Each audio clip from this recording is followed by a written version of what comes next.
Yes. It's Cool. Thanks for sharing that. Yeah, sorry, Leah. I'm now thinking about the hardware store in Bushwick.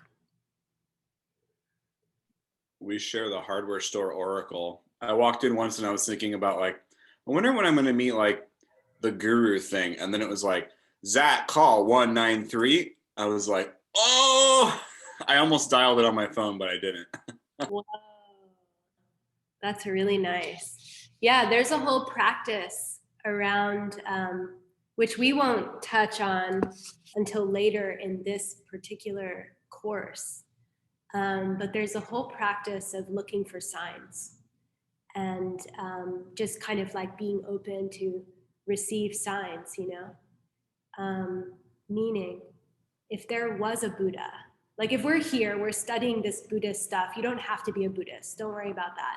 But if there is such a thing as one who woke up, a Buddha, then, and they could emanate in countless iterations in space and time in multiple forms, you know? How would they show, like what would they do to wake you up? Their only desire is to snap you out of believing that you're just some normal like shitty person. You know, if you're like me, that's how you occasionally think of yourself. And what the Buddha wants is for us to like snap out of that. It's a delusion to think that we're just normal, you know, pieces of meat walking around aging with no deeper purpose or deeper power. And so they'll do things, you know, and we have to have the karma to hear and see it and to say, oh, this is a sign. Whoa. You know, it's like you know, Hector growing up in Argentina, he shares the stories of, you know, people's connection with the saints, right? In the Catholic religion, you know, you see like a shape in the clouds and you're like, oh my gosh, it's the Virgin Mary. They're having this ecstatic experience. It's kind of analogous to that, you know. They're blessed to be able to see that, you know. It's my bad karma that I'm like, oh, it's stupid.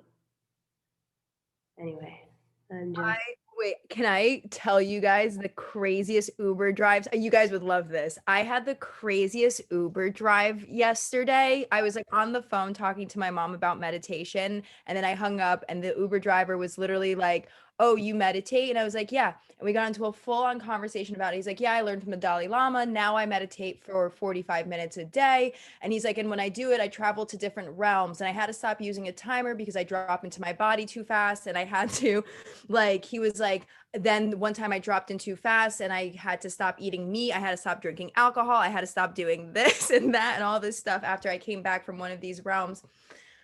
And I was like sitting there like, oh my God, what is happening right now? And as I was leaving his Uber, I was like, thank you so much. Thank you. Gave me book recommendations and everything. So it was wild. yeah, it's good when those experiences start happening.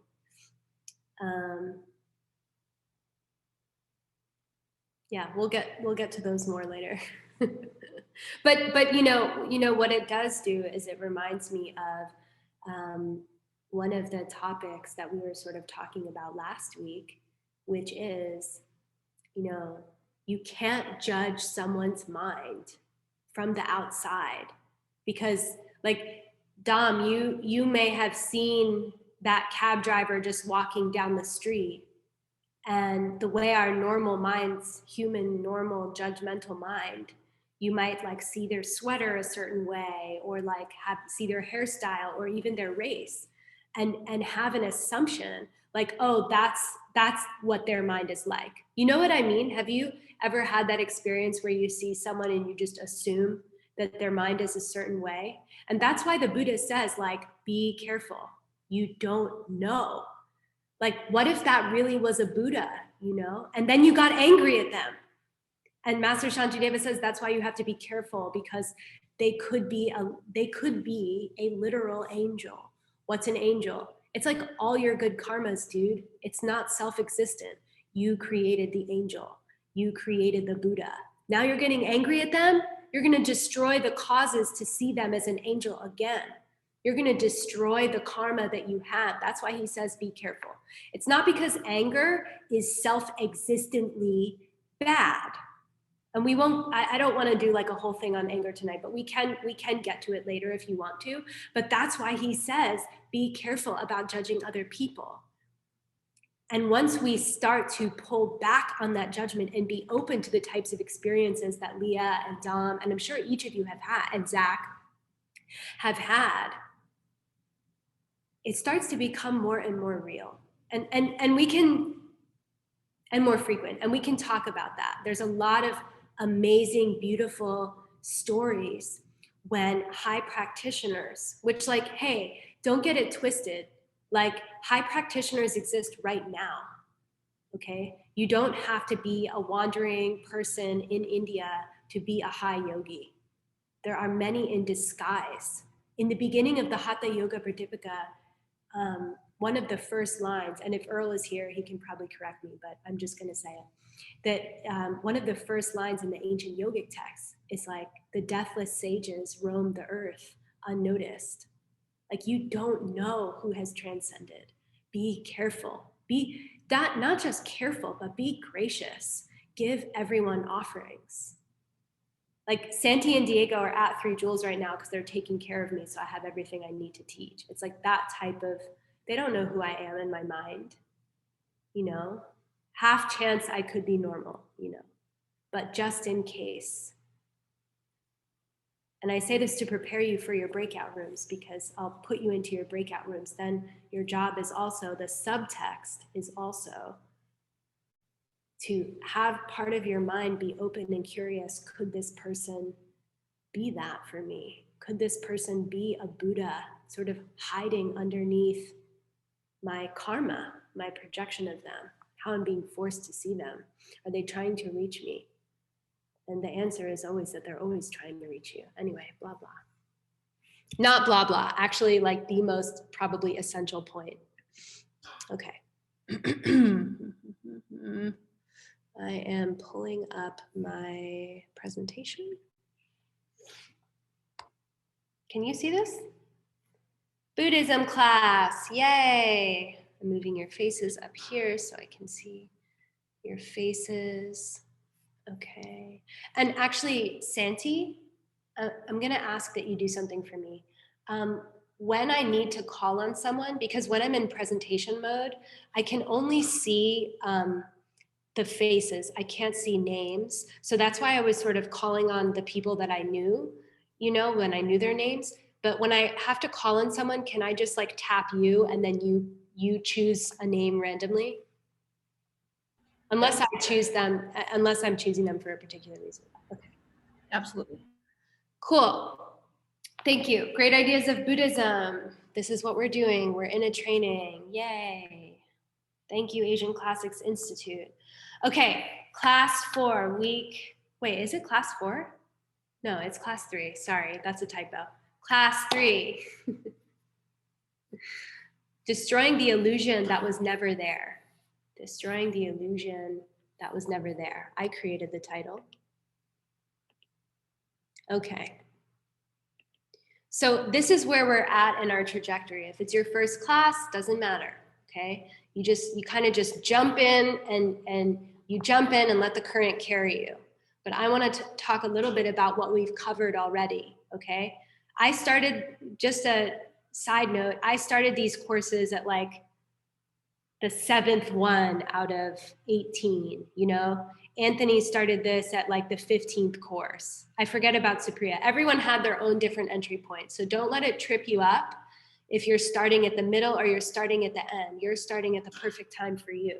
Last week, we covered the 11th course. So Great Ideas of Buddhism is a review course that reviews the 11th, 12th, 13th, 14th, and 15th course of this whole curriculum of Buddhist scripture. Know that you're getting a lot of content that's being condensed into something and then to immediately practice it, okay? So last week we did embodied compassion.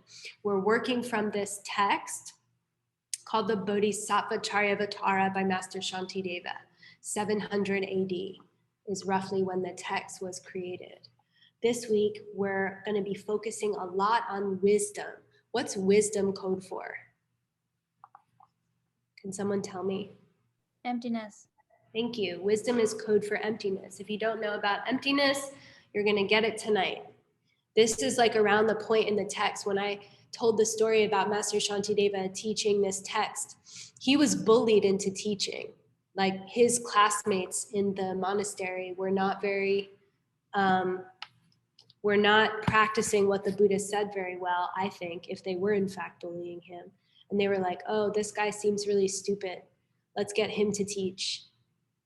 And then he like laid the Bodhisattva Charyavatara on them, and it blew everyone's mind. And then towards this part in the text that we're about to go into this week, he starts levitating off of the platform. And there's a lot of debate about whether or not what he taught at the end actually occurred, or if it was just some sort of weird clairvoyant dream that people were having. You had to basically have magical powers in order to hear what Master Shantideva was saying towards the end of this text, which is what we're going to study tonight and tomorrow. Okay, it's the 10th chapter that they're debating on. Tonight we're doing the 9th chapter, but it's where it starts to get a little bit trippy. Okay, so, batten down the hatches. Then next week, we're going to be talking about logical proofs, how to prove to myself that I'm not going crazy and I'm actually pursuing enlightenment. How to prove to myself that these practices actually work using logic, using Tibetan style logic. Okay, and then heart training, duwa. Duwa is like the word that they use for training a wild animal. And this is also the word that the lamas use to describe training beginner practitioners. It's like your mind is like a wild animal. We need to tame the mind so that it does what you want and it's not endangering you. Okay. Heart training, lojong. This is like so beautiful. And then finally, we'll get to seeing all views, all paths lead to God. How to hear everything like Zach heard the announcement on the loudspeaker. Whoa, this is a message from the Buddha. Whoa, this is a message from the Buddha. Direct to me for me to practice right now and how to do that. Okay. Before we begin, even though we began 15 minutes ago, let's set our motivation. I need to come up with a better way to say this. But really what I mean, and different people in this class will have different associations with the words that I'm saying based on their karma. Right now, the best thing that each of us can do, myself included, is to enter into the mind of the result of these teachings. We're trying to hear everything as a message from these enlightened beings. Well, guess what? If we practice this stuff well, we will actually become that. Can you hear the teachings from that place? Can you gather the wisdom with the intention of sharing it with others? Can you gather this wisdom with the intention of sharing it with other people who need solutions, who want solutions? They need them now. There's people suffering now. I was having a one-on-one client earlier today, and we were talking about, like addiction and how hard it is for us to deal with things like addiction. And then we were thinking about how many people in New York City alone, how many people in the planet alone are either struggling or have a family member or a friend or a lover who's struggling with that particular type of pain. It's a difficult, and you know this if you've had personal experience with it. And then what about the pain of like not having financial security? What about the pain of mental illness? What about the pain of medical illness? How many people just found out they had cancer? How many people just found out that they have a week left? How many people found out that they had COVID? This isn't to trigger you. I'm sorry if it's triggering you, but the point is, can we link our hearts with the people in this realm? And not just the people, but the animals and the bugs, that are being squashed. Can we do it for them? Whatever it is that moves your heart, it doesn't matter. Find something that moves your heart and then do it for them. Otherwise, it's meaningless. Okay, where are we? Sorry, it auto shifted. I might do it again. Okay, it didn't. This is where we are in the text. Don't get worried too much about all the different words. Just focus on the bottom. We're talking about wisdom and then the levitation chapter, which is all about giving. All about giving. Today we're talking about wisdom.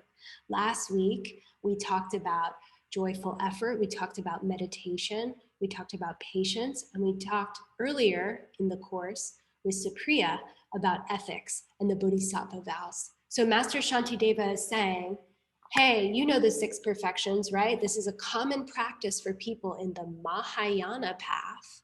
In the direct translation is greater path, but what it really means is you use compassion as an engine to get to enlightenment.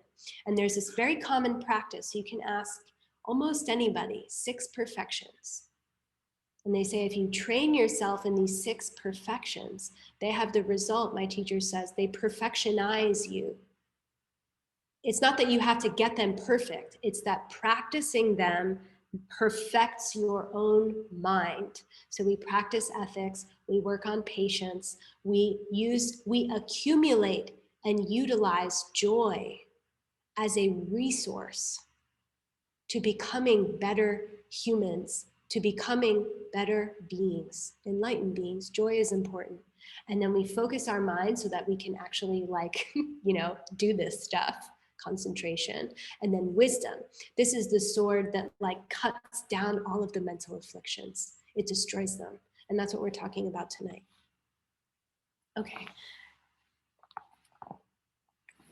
From this place of compassion, now we offer the mandala. And I'll say this every time, just in case people are new or they're having weirdness around all the ritual. And the point of the offering is to say, I value what I'm about to learn.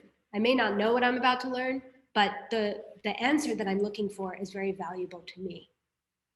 If I had the answer to cure all suffering, what would I give? I would give everything. I'd give the entire planet. I'd give mountains of riches. But what the teachers want is they want the world that you will create from the mind of an enlightened being. They want a perfect world. It's called a pure world, offering the mandala. So you create a universe with your hands. It's okay if you don't know the mudra. You create it, and then in your mind you think about it. What's the world that I want to see? What's the world that I want to see? Be honest with yourself. And then you offer it. And then the next prayer is all about, this is protection for my mind. I'm protecting my mind from harming itself by studying the Dharma. The Dharma protects me. That's going for refuge. Okay, Santi, can you choose someone to do this? Zoila. Hi, everybody. Sashi Puki Jukshin Metok Dram Rira Blingshi Ninde Yenpati Sange Shindu Mikde Ulwarki Jokun Namdak Shingla Chupar Shok Iram Guru Ratna Mandalakam Niryatayami Sange Churang Soki Choknam La Rangshu Bardu Dakni Kyapsu Chi Taki Chenyen Yipe Sunam Ki Drola Penchir Sange Drupar Shok Sange Churang Soki Choknam La Jangshu Bardu, Dakni Kyapsu Chi, Daki Chenyen Gipe Sunam Ki Drola Penchir Sange Drupar Shok Sange Chudang Soki Choknam La Shangshu Bardu Dakni Kyapsu Chi Daki Chenyen Gipe Sunam Ki Jola Penchir Sange Drupar Shok.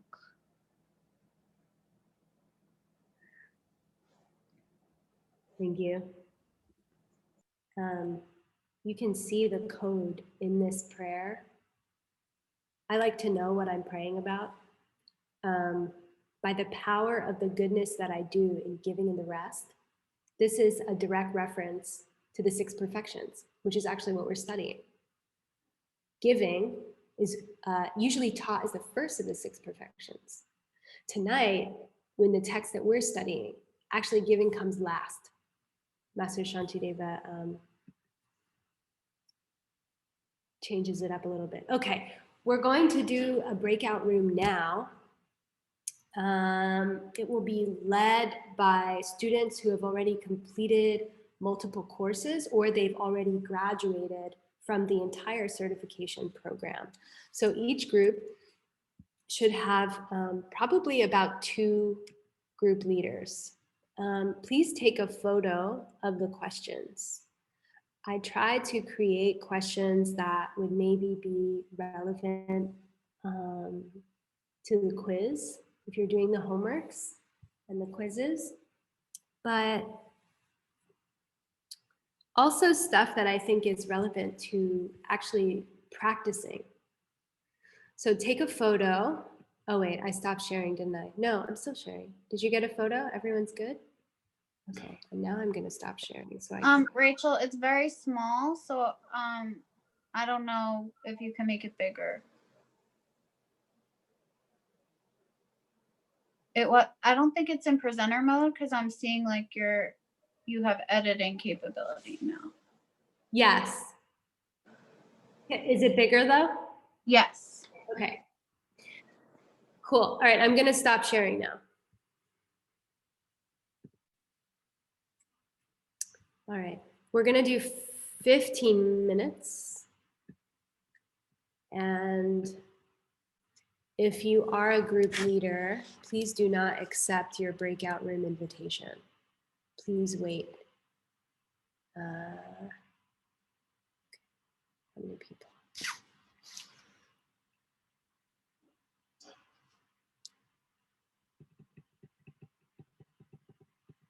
Just one moment.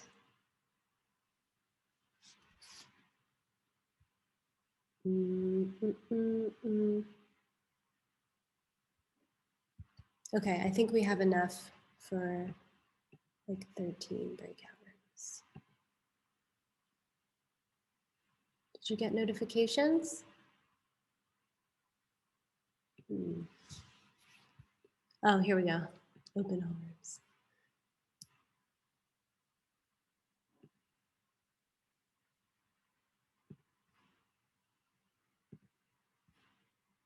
Okay.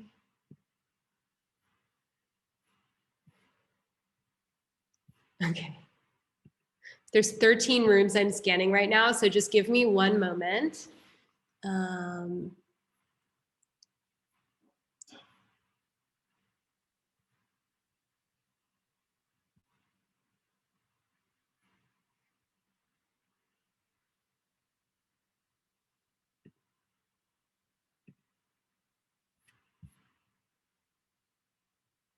Okay.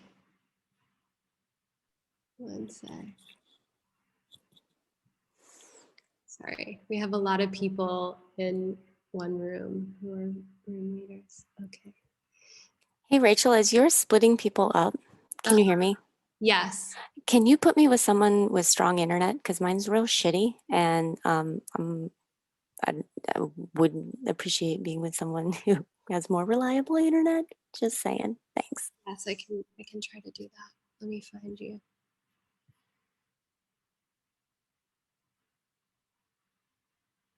Okay.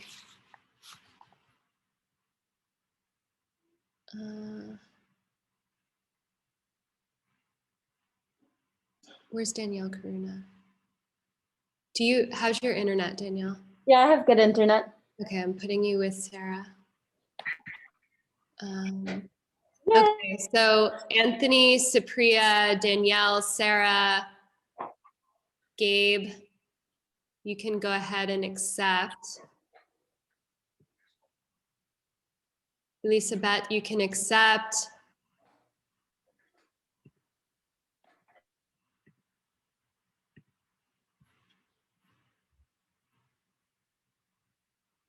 Okay, there's one room that's missing one.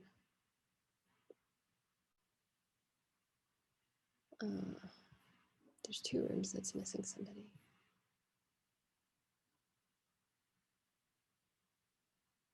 Sorry, just 1 minute.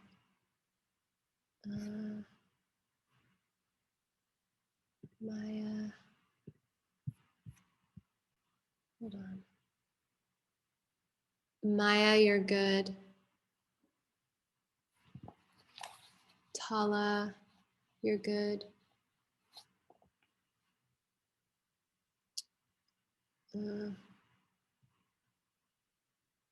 Hannibal, you're here. Yes, I see you. Okay. Hannibal, you're good. And I'm moving Leah to room 12. And everyone else is good. Yourself. Hello. Small room. Hello. Hi. Yes, it's just two.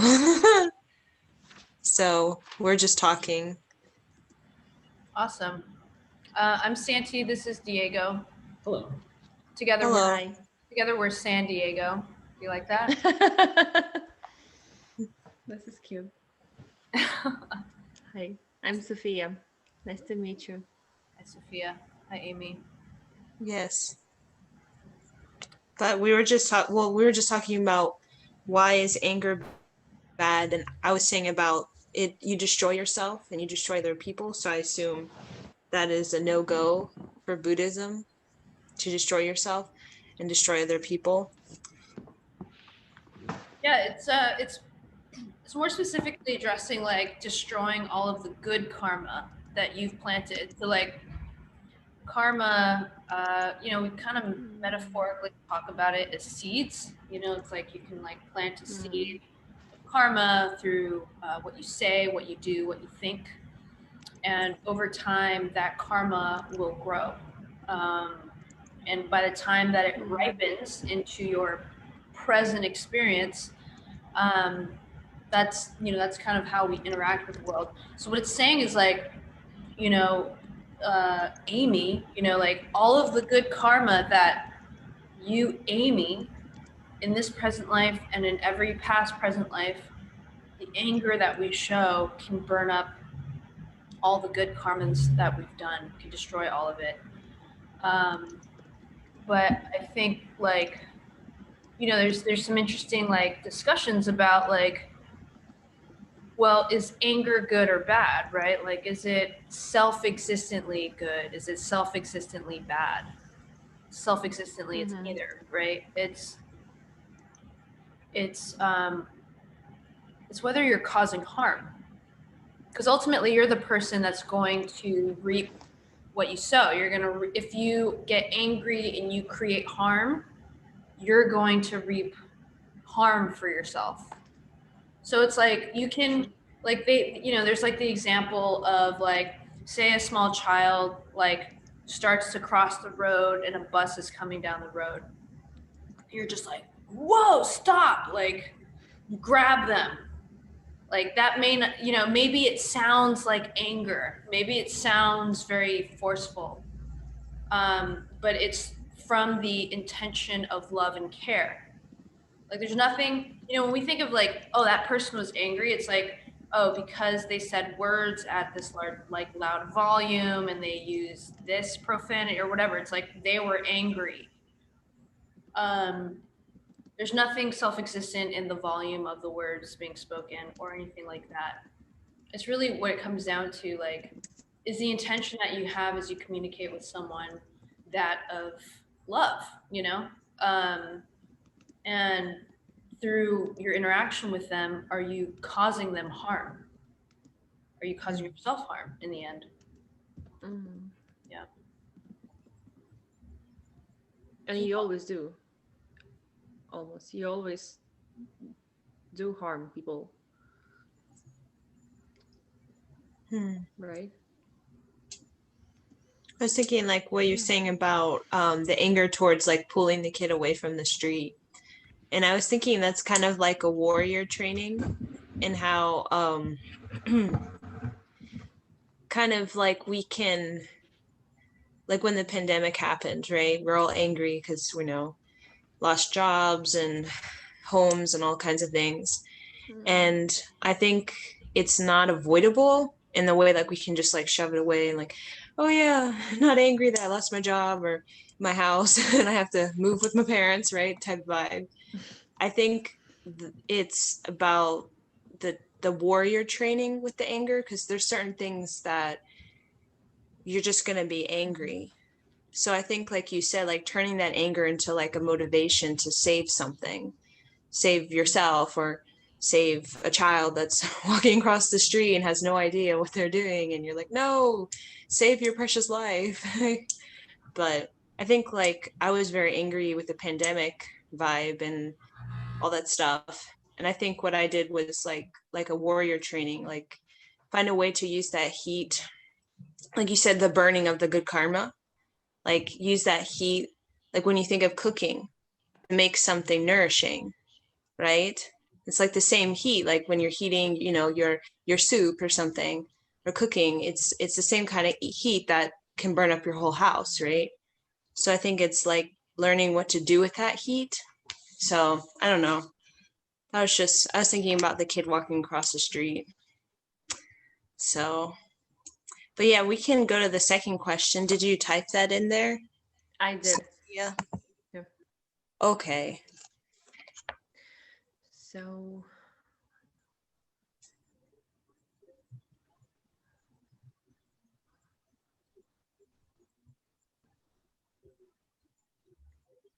Oh wow, that's a good question.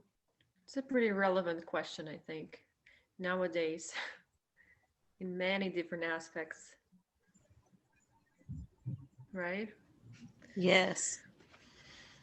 Yeah, I think it's kind of like the whole Madonna thing, right? Like where, you know, I don't know if you saw the documentary about Madonna where she's just like, no, you know, no one's helping her and she just has this gift that she wants to give, right? Because she knows it can help people, right? Her sound current, her expression, is particularly for women at the time.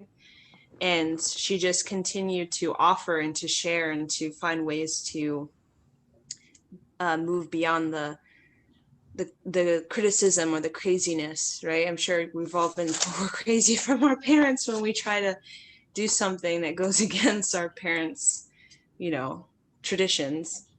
But I think it's really liberating.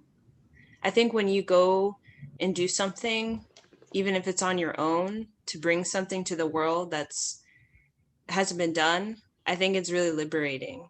And I think that's worth it, to be all by yourself, right? For a while, right? 100%. That reminds me of something that Hector says sometimes, which is like, no one is coming to help you. So like, Yes.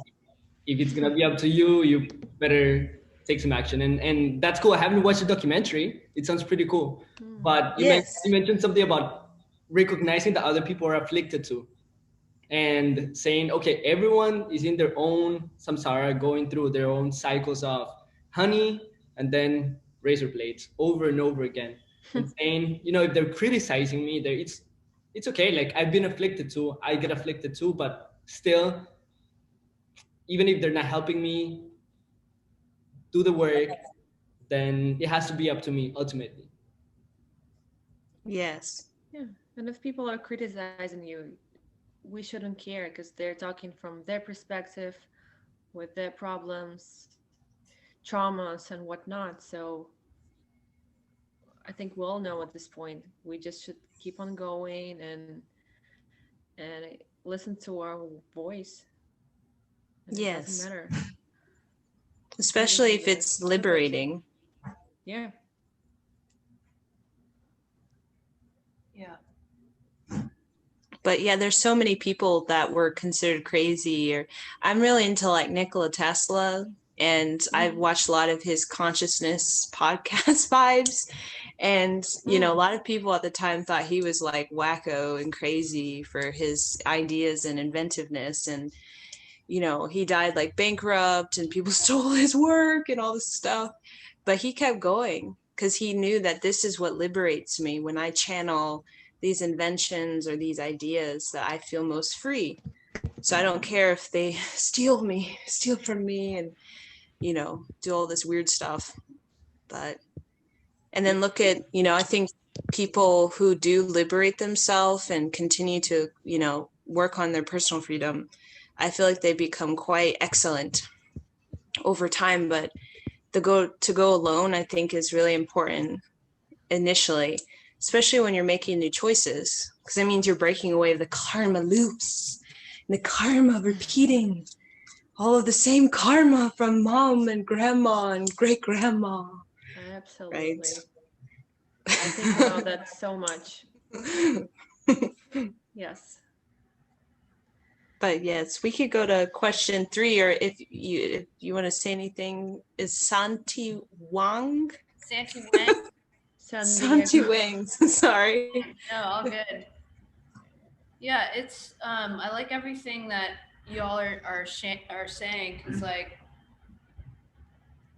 you know, sometimes it takes a lot of courage to like strike out on your own in a way. You know, sometimes, you know, there's like safety in numbers, or like feeling accepted to do what you're doing. And at the root of it, it's like, you know, if we contextualize, like, why are we working towards loving kindness, compassion? Why are we working towards our own enlightenment for the sake of every being?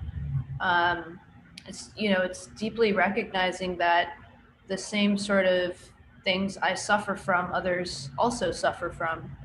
Like, and some people just may not be aware of their own suffering or their own mental afflictions or their own habits that keep repeating. Like, they're just sort of stuck in that cycle, like you were referencing, Amy, generationally or within your own individual. And as we're sort of like exploring, like, what are those habits? How can I stop that cycle? Like, how can I have compassion for myself? How can I have compassion for the people who deal with this? It's like, I'm just gonna have that courage, like a warrior, and take it upon myself to undo it. If no one will help me, like, you know, it's like sometimes I get really bad period cramps every month, and it's like, I'm like, tell me about it. like, if I have to suffer this, like, may I take the pain of every woman right now.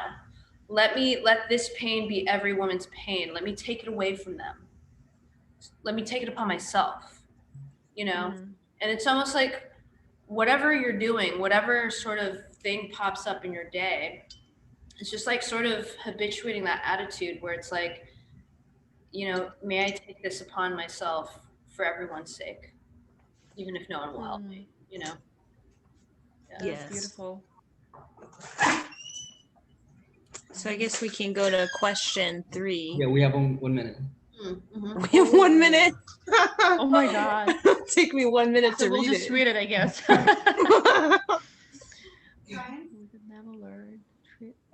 how are you? How does Master Shantideva address the objection? We could never learn to treat ourselves and others exactly the same, since their pain doesn't hurt us and our pain doesn't hurt them. So it's like, what's Master Shantideva's objection when it's like, well, why should I care? Diego, like, you know, has period cramps. You know what I mean?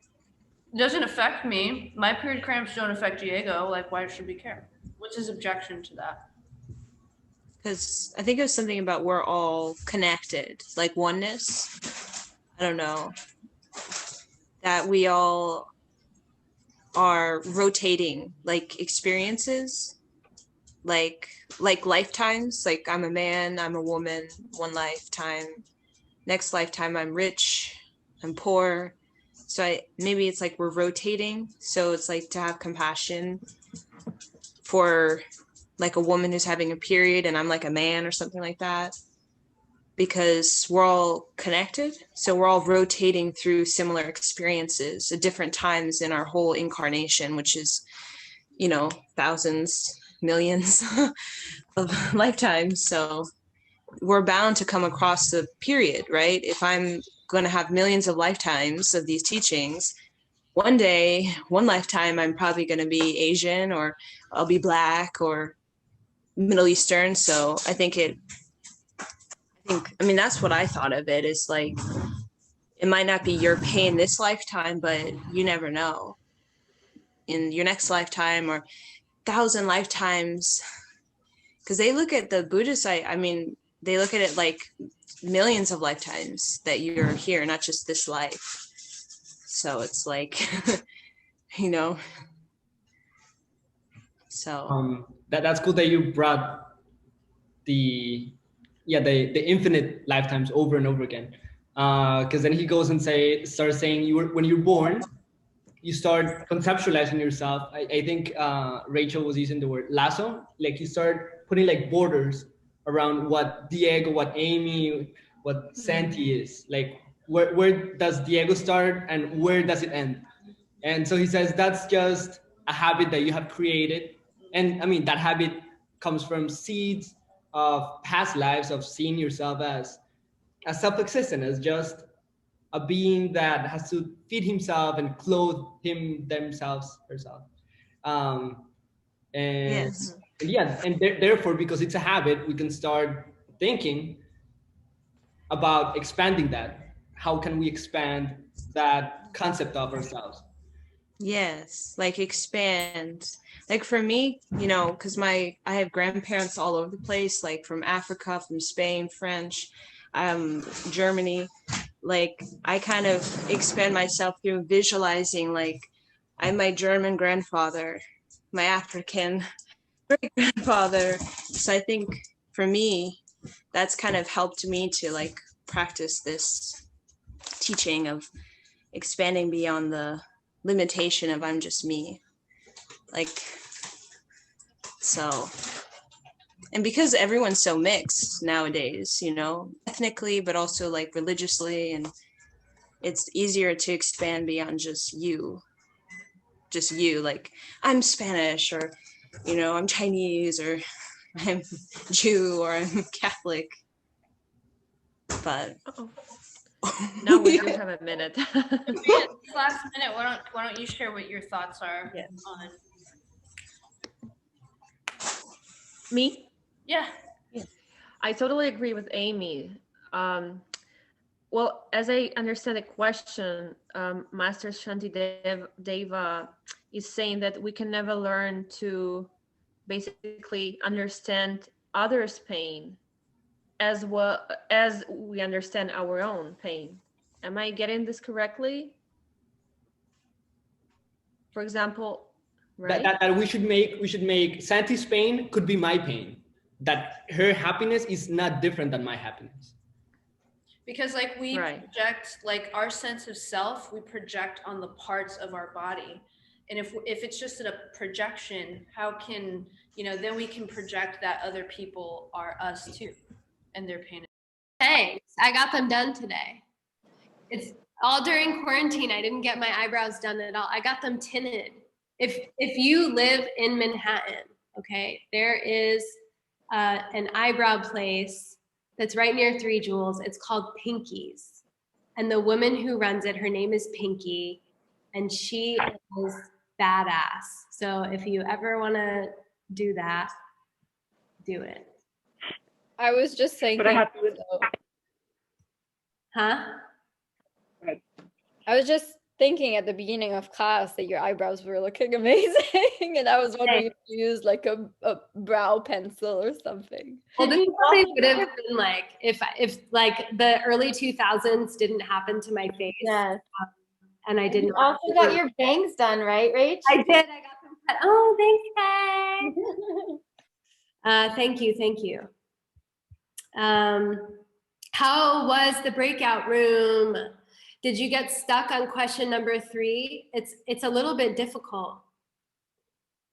I sort of noticed, like, we're like, wait, I had that in my mind. For me, when I study Master Shantideva, when I'm in it and I'm getting like a transmission on it, I'm like, oh, this makes a lot of sense. And then later, I'm like, I know this made sense to me at one point. And now, anyway, this is just if you can relate. But I'll have this moment where I'm like, I know this made sense at one point. What did it actually mean to me? And so I want to review a little bit. And then if there's any major sticking points, which there always is. Why? There's thousands and thousands and thousands and thousands and thousands and thousands of pages on these concepts. It takes so long to internalize, to meditate, to have realizations, to actually start to like relate with these concepts as though they're, you know, as Master Shantideva would say, as simple as just feeding yourself dinner, but it takes time. So if you're feeling conflicted or you're feeling like half of what I'm listening to sounds like love and light BS, that's okay. Put the love and light stuff on a shelf. If there's something about this philosophy that resonates with you, keep that piece. And this is one of the best pieces of advice I ever got when I first started studying this, because the emptiness thing did not make sense to me for about 5 years, okay? And I would get angry. I think I told you this story when I was in Nepal and I was volunteering. Did I tell you this story? About when I got angry at Stephen? Okay, so Stephen McManus is my co-director. He's also my best friend. We were studying this together. It's like our first year and talking about it all the time. And we're in Nepal and I was volunteering simultaneously with 3 Jewels and then also with this dog hospital. And in Kathmandu, the main hospital there is run by this German woman. And they just pick dogs up off the street. And very horrible things have happened to these dogs. I won't get too explicit in my description, but walking through and seeing them in the states that they were in, it was like physically, you know, when you have a really difficult thing happen to you and it's kind of like your body is buzzing and you're like disgusted and heartbroken at the same time, and you feel it in your body that something is happening. It's intense. And so I walked out, just my heart just breaking for these dogs who had these various injuries and illnesses. And I went to go meet up with Stephen for lunch. And he said, well, it's empty of a nature. You don't know that they're suffering. And I said, no, I know they're suffering. It was a disgusting amount of suffering and I never want to see it again. And don't tell me that it's empty because it's real. So don't tell me that it's empty. I don't want to hear it. Like I was so mad because I wanted him to understand how real the pain was. And that's a very common thing to come up when we talk about emptiness. Side note, it's real because it's empty. The emptiness is what makes it real. And it's very common to think that when we say something is empty, it means that it doesn't exist. And that's not what we're saying. And we'll get a little bit more into it as the class moves on. But that's my disclaimer. If something isn't sitting right with you, I'm always here to talk. The other teachers are here to talk. And also know that it takes some time. And it doesn't have to be for you. That's also another option. Okay, I'm going to share my screen again and we'll do a little bit of review and then dive into the wisdom chapter. Okay. We just did breakout rooms. Okay, review what we've done up until this point, the purpose of this text, the purpose of this course, which I've said already, is not just to accumulate knowledge, it is actually to train to become a bodhisattva. What's a bodhisattva, Tala? It is someone who wants to reach enlightenment for the benefit of all beings. Yeah, a bodhisattva, this is a Buddhist term. It's like a saint. And all they think day and night is, I have to figure out a way out of a suffering realm, because if I can figure it out, if I can figure out how to achieve bliss, if I can figure out how to kaladanda, if I can figure out how to destroy death, then I can do it for everybody else. And it's my deepest desire. That's what this text will turn us into if we allow it. And it's very beautiful. And that we're not going to wait. The point of this course is not to wait for someone else to do it first, so then it's safe for me to be a bodhisattva. It's saying, Master Shanti Deva, even though he's a great example, and there are many great examples in this world, it's saying, don't wait for someone else to be a saint, for you to be a saint. Just do it. Just do it. And if you're here, you're probably attracted to that. I'm sorry if the word saint sounds too Christian. I like it. Another major point, anger harms us. Anger harms us. It's not that anger is inherently bad, but it's that if my thoughts, words, and actions harm other beings, the result, if karma is true, the result, if I'm yelling at someone, is to get yelled at. Do I want to get yelled at? No. So I shouldn't yell at people. Same thing for other examples, harming another being in some way. Joy helps me. Joy is a resource. And moreover, discernment, understanding how reality is actually functioning, is the most important thing. Karma, that's the movement of our mind, creates our world, creates our future mind, creates our body, creates our experience of now, creates our experience of everything. And we can become a Buddha. Why? Why is it true that we can become a Buddha? What's a Buddha? And what's a Buddha? You have the same reaction as Zoe when I call on you. No, you don't want to answer? She's talking, she's muted.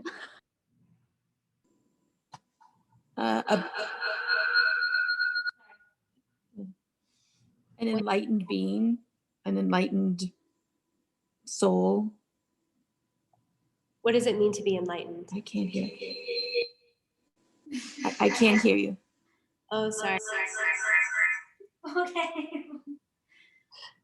Okay, Anne, because of technical issues, I kind of want to mute you. Sandy, can you mute Anne? What is she saying? Oh, wait, I can hear her now. Did you not hear her answer? Yeah, I heard her say enlightened being, but I want to know what enlightened being is.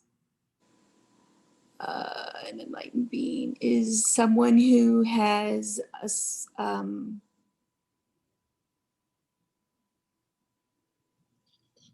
my mind is being bombarded with, who's living the wish for enlightenment, for the benefit of all beings. And are they suffering? Are they suffering? Yeah, do they have suffering? And free of suffering. Cool. Thank you, Anne. Thank you.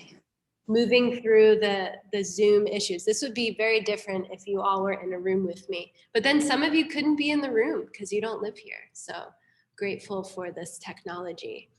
As Anne and Zoe said, an enlightened being is someone who does not suffer anymore. In Buddhism, the belief is based on logic that we can move our minds from the state that they're in now into a state in which there is no more pain.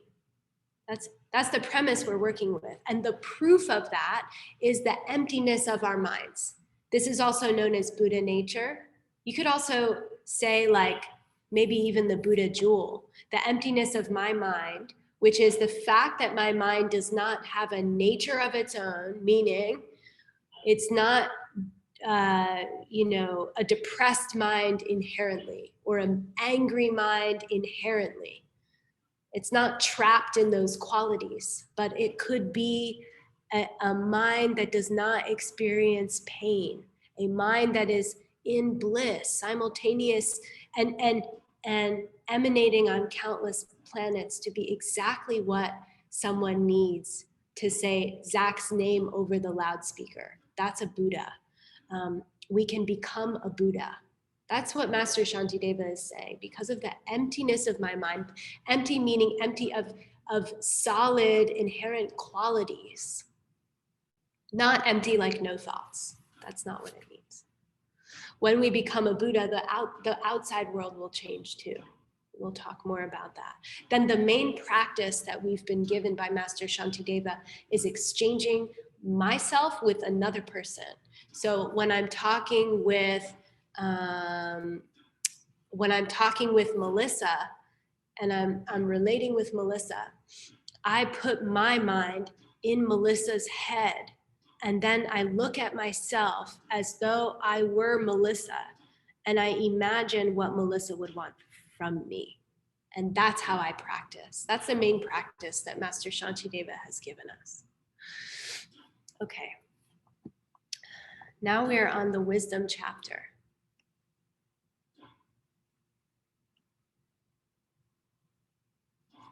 Oh, is it going to play? Okay, so we start by talking about something that Master Shantideva calls the illusion. The illusion. Okay, my translation of this is that we are born insane, meaning taking the colloquial way of talking about it, insane is like you don't understand how to relate with society. You don't understand how to relate with reality.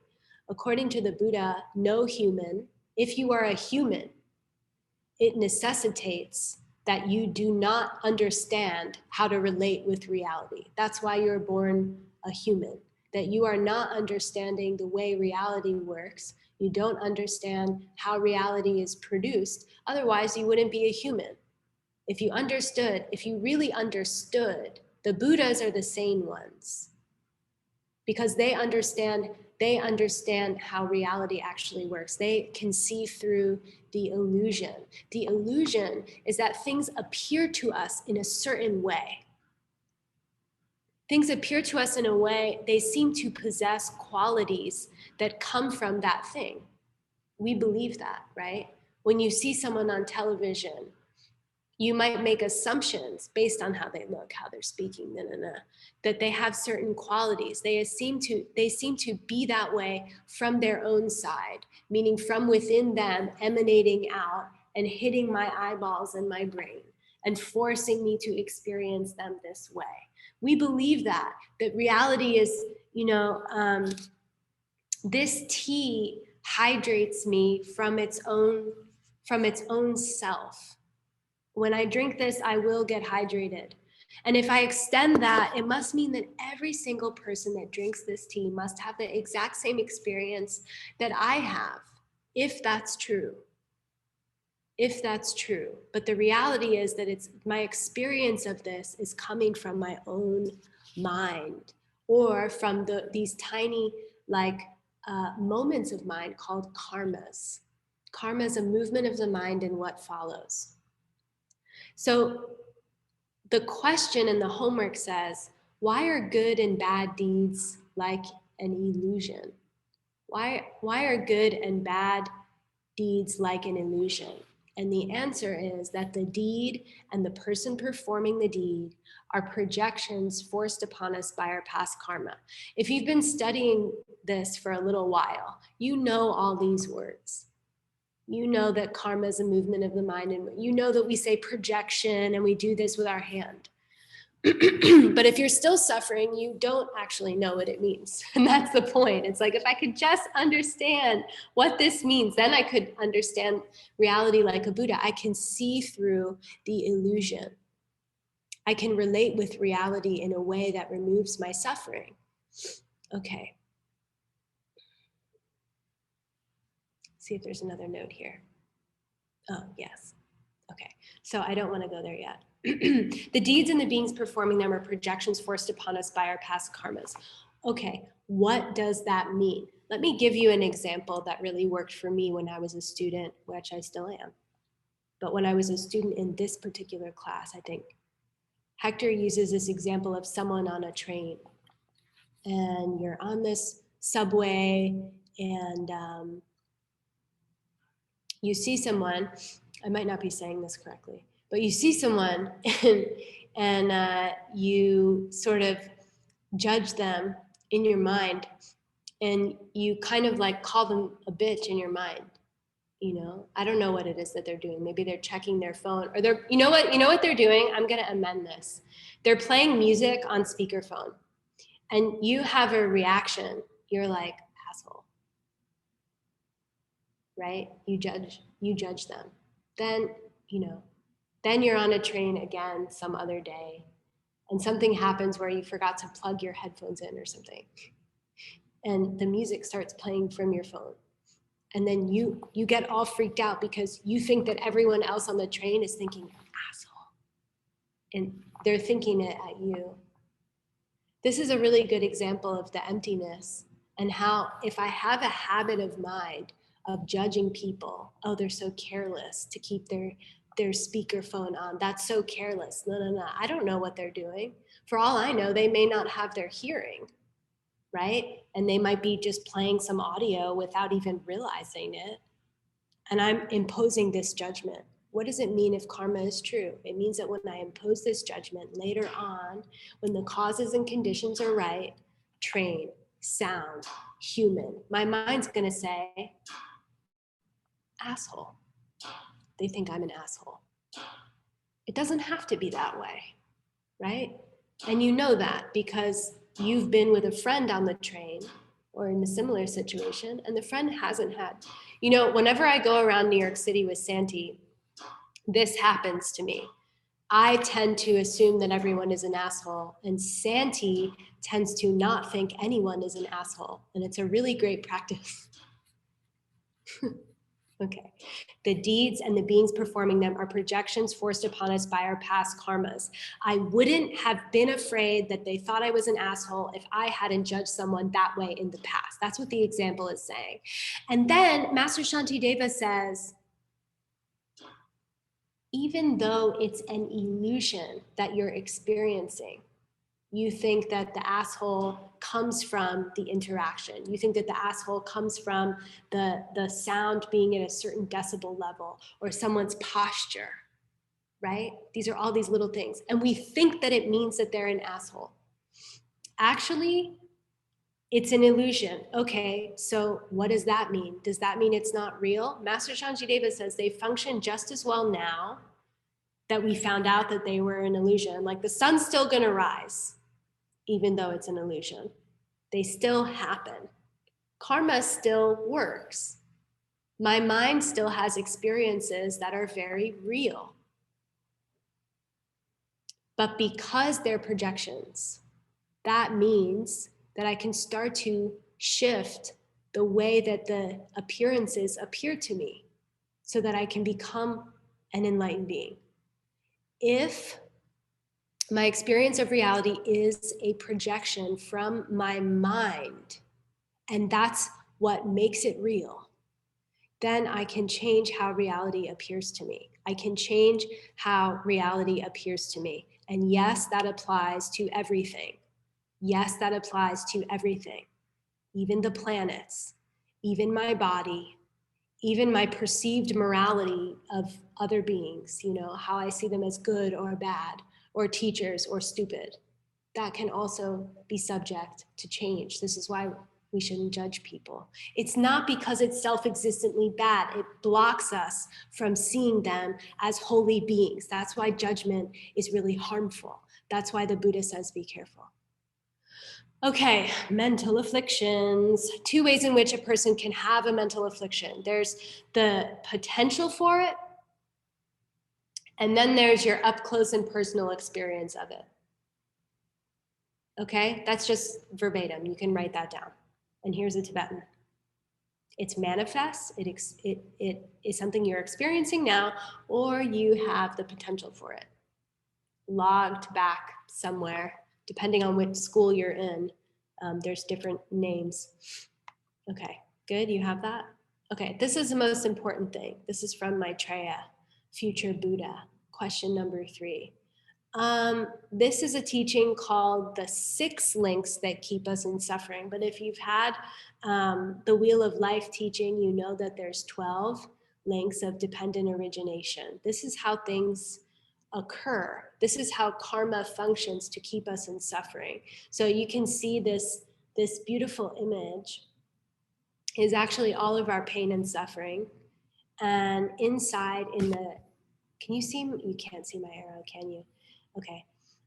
In the deepest level, these 3 animals, these are like the 3 things that are in our mind. It's ignorance, ignorant liking, and ignorant disliking. You don't need to know this for your homework.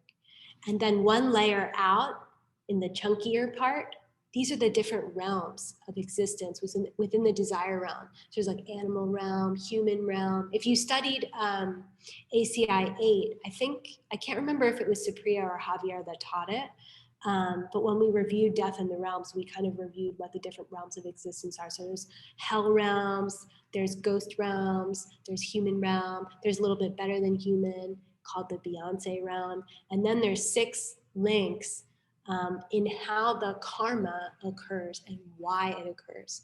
This is from the Uttara Tantra, which I don't think is actually a secret teaching. I think they just call it that. Okay, so link number 1. I think you should write this all down. This is something that's good to revisit and then meditate on. So the first link is having the potential to see things the wrong way. It's having a mental seed or a buck check. Oh, by the way, I see that you're messaging and I cannot read your messages in presenter mode. Okay, so if it's something serious, please unmute yourself and tell me. So you have this potential. You start out with mental seeds. You have a potential to see things a certain way. You're born with it. Like I said, if you're a human, you're born insane. If you're born in the desire realm, you're born with a ticking time bomb inside your head that says, I have this potential to see things the wrong way. And then from there, like a domino effect, things start to appear to you, doxin, they appear to you as though they come from their own side. Asshole is inherent in the person's posture. Goodness is inherent in my teacher. Both are wrong.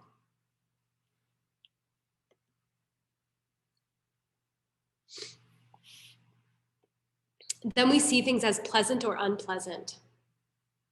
So we have the potential to see things as being self-existently a certain way from their own side, possessing certain qualities.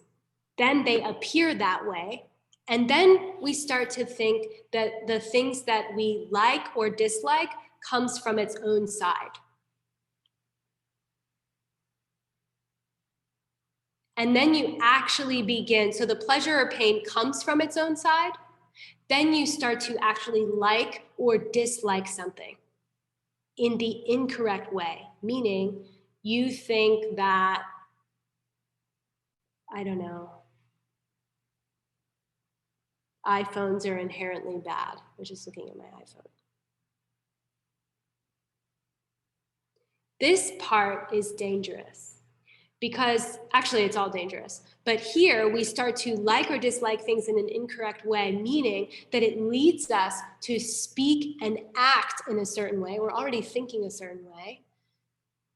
But then we speak or act in a particular way that is often negative, meaning what's a negative thing in Buddhism? What does it mean negative? Can someone answer me? Ignorance.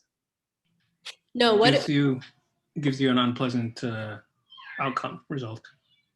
Yeah, was that Hannibal? Yep. Hi. Okay. Yes. negative result, meaning something I don't want in the future.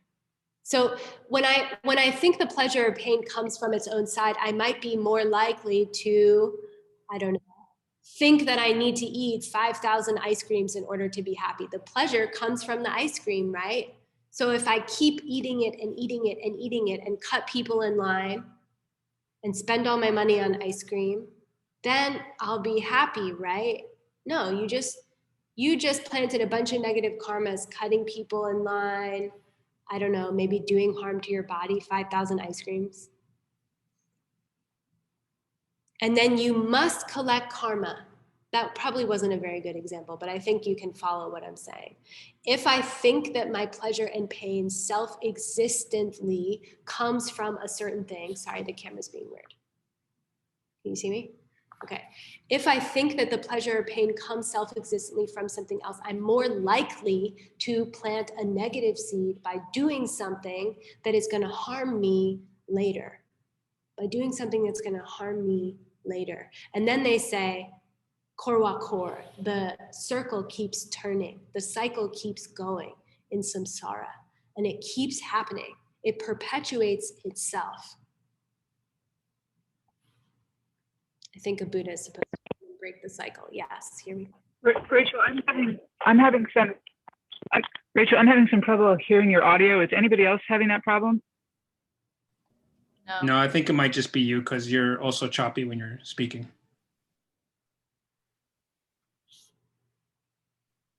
Maybe it's just me. Okay, sorry. This is question number 3. Okay.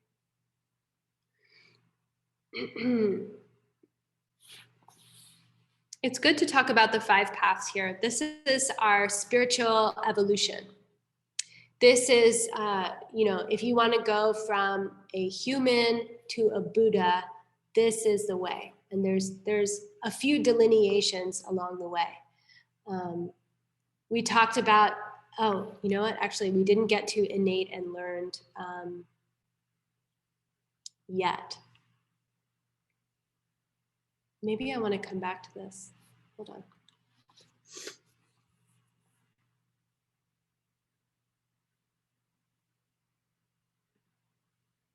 Yeah, I'm going to move it. Sorry. Rachel, what was the 6th link? Korwa kor. It perpetuates. It just means it keeps going. Thank you. Thanks for asking. Did everyone get that? 6 links? Sorry about the hiccup. All right, we're still going.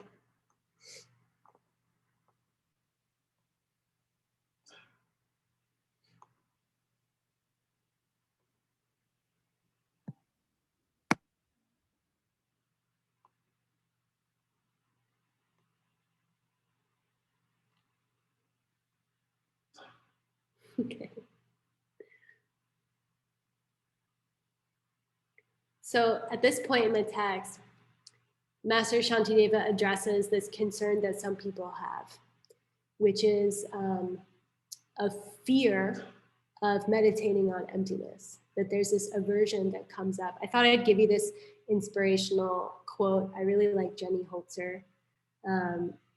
So this is a quote: "You can make yourself enter somewhere frightening if you believe you'll profit from it. The natural response is to flee, but you don't act that way anymore." And that's what starts to happen. So I wanted to plant that seed for you. But he addresses this explicit fear. I'm afraid to meditate on emptiness. And Master Shantideva says, listen, the cause of all the suffering that you have, every single suffering that you personally have, everyone that you love, all of the pain that they have, whether it be physical, mental, or otherwise, comes from our tendency. We just went through the 6 links. Comes from our tendency to see things as self-existent, right? I'm born this way. It's implanted in my mind, and it's forcing me to suffer. It's forcing me to suffer because I can't see how things really are. Then I keep tangling myself up more and more by acting in a way that perpetuates the thing that I hate.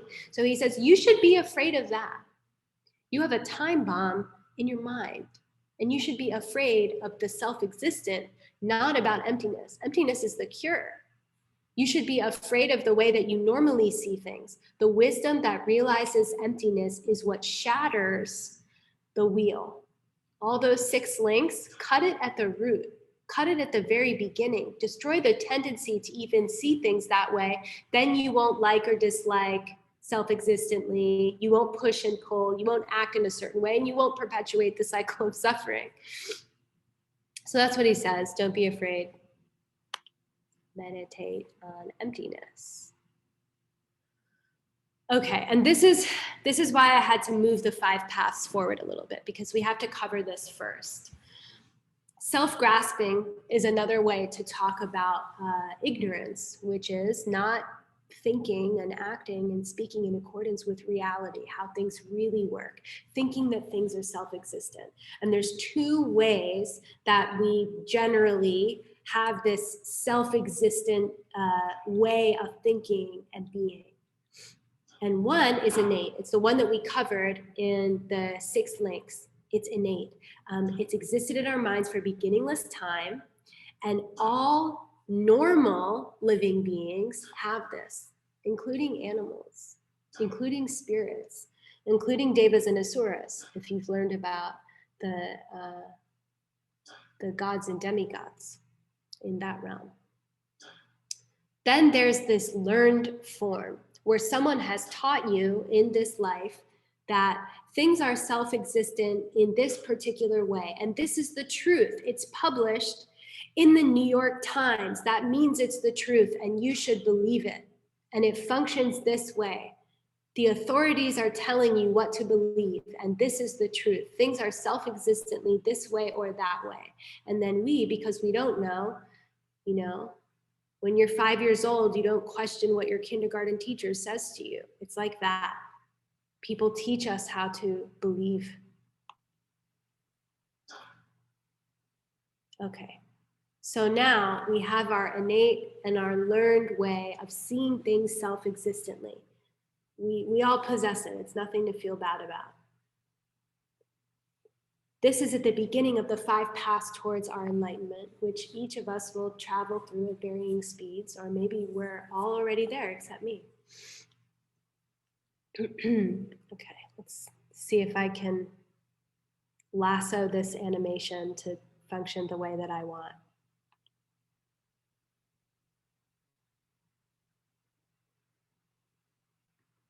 Okay, so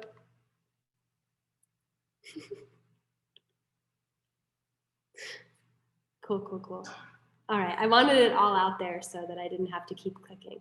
So there's the path of accumulation, path of preparation.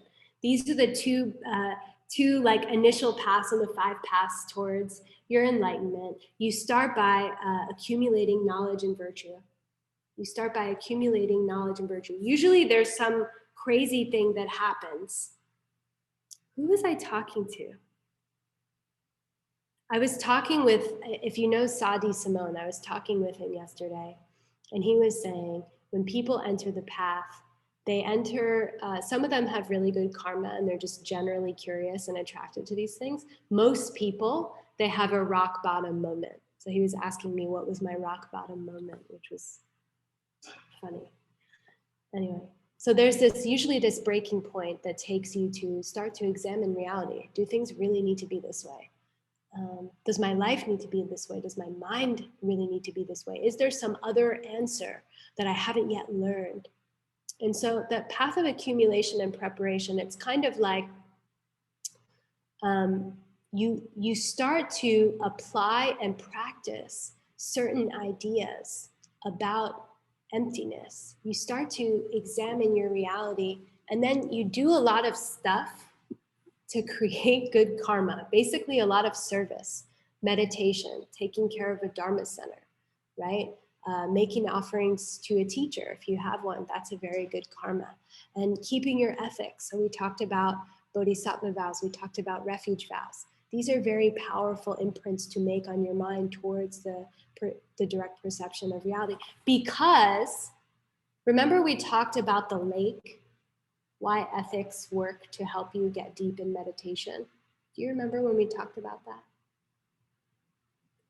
If I'm watching everything that I do and I see myself, if you imagine everyone's mind is like a pool of water and it can be very still.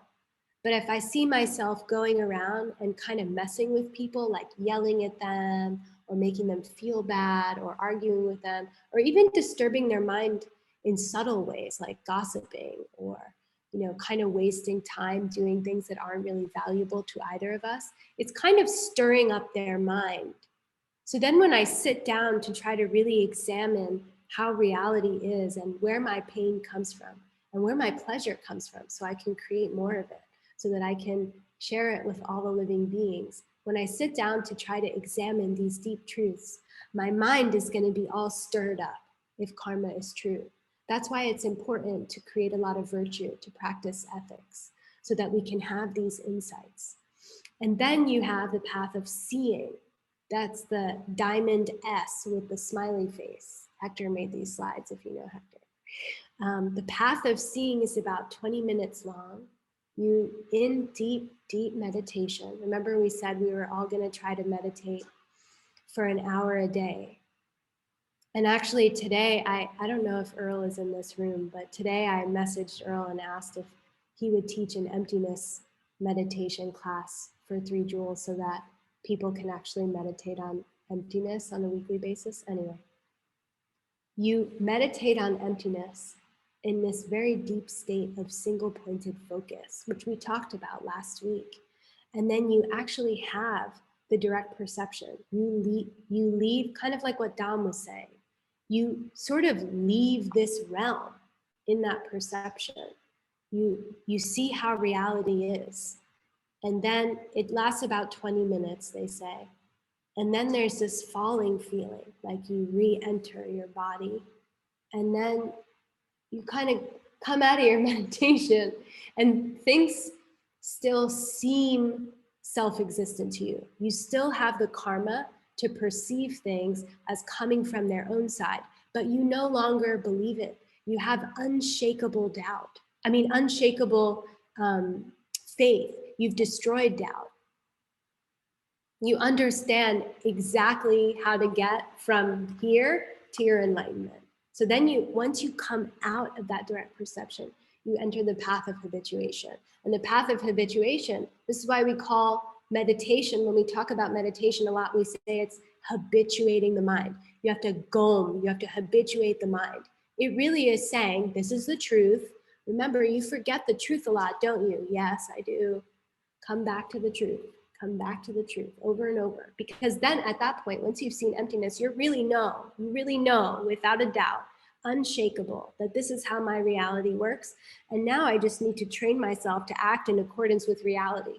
Before the direct perception, you're kind of all over the place, right? I mean, you don't really know. You don't really have that certainty. You're just trying because someone said or you had a feeling one time. And that's still good. It's not to discount that, but it is saying that once we can get to the direct perception, then we enter the path of habituation, where we're basically destroying old karmas, building really new powerful karmas, until we flip into the path of no more learning, when we become a Buddha. From the path of seeing on, we're an Arya. This is someone who's seen emptiness.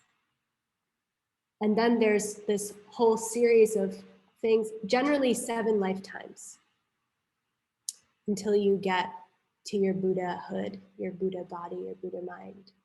But then if you practice the higher teachings, if you can learn from a teacher the secret teachings, it's said that you can do it in less than 7 lifetimes. It's said that you can do it even in 1 lifetime, and that you can do it even in 3 years. That was question number 6. So this is me yelling at you through the screen. Don't give up just at being a good human. There's much more to be had. there's much more beauty and much more pleasure and much more goodness to be had. It's a waste to use these teachings to only be a good human that will die at the end. So if you're interested, I can't tell you what to think or what to believe in, and I don't want to actually. But if there's a part of you that thinks, it could be possible for me to be this Buddha, this totally compassionate, no more pain in my mind. If you have that, even just like a moment of it, don't let that go. I think it's really beautiful. So that's my request of you, please, if you want to. So this is a little bit more about the learned tendencies that we have on self-existence. So it's saying you have this tendency, let's get to know the enemy a little bit more so that we can defeat the enemy. And we'll go, what time is it? Okay, we have time. We'll go a little bit more into this. It's important to know the learned tendencies that we have are to see that the person and their parts is like a master and their servant. So there's me, Rachel. I am the mistress of my body and my mind. There's some me that's totally distinct from all of the parts that make me. Like a soul. And Master Shantideva is saying, if you're doing the karma and emptiness thing to get enlightened, the soul thing, and I know everyone means different things when they say soul, so try to just listen to it in the way that Master Shantideva means it. He's saying the soul thing isn't going to work. The second view is that we believe that our ultimate reality, this is like science. Our ultimate reality lies in objectively real, partless atoms. There's a bunch of particles, and that's what reality is. It's particles. This is a materialist view, or it's this belief that things are like chemically based, that my neurons are firing and that's what creates my experience. It's the only thing that creates my experience. Buddhists are not saying that neurons don't have an effect on what's going on, but they're saying it's not the true cause of what's going on. Neurons might be important, just in the same way that, no, I'm not going to go there. Neurons are important, but they're not the ultimate cause of how and why I feel the way I feel and perceive my reality the way that I do. Finally, another learned tendency to see that, to believe that ultimate reality lies in moments of consciousness which are objectively real and partless.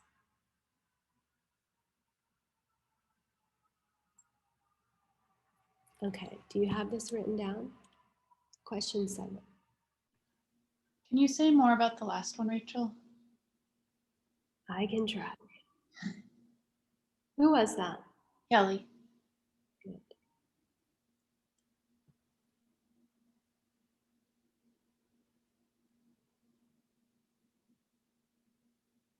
My understanding of this one and how I work with it personally is that the thoughts themselves are self-existently so.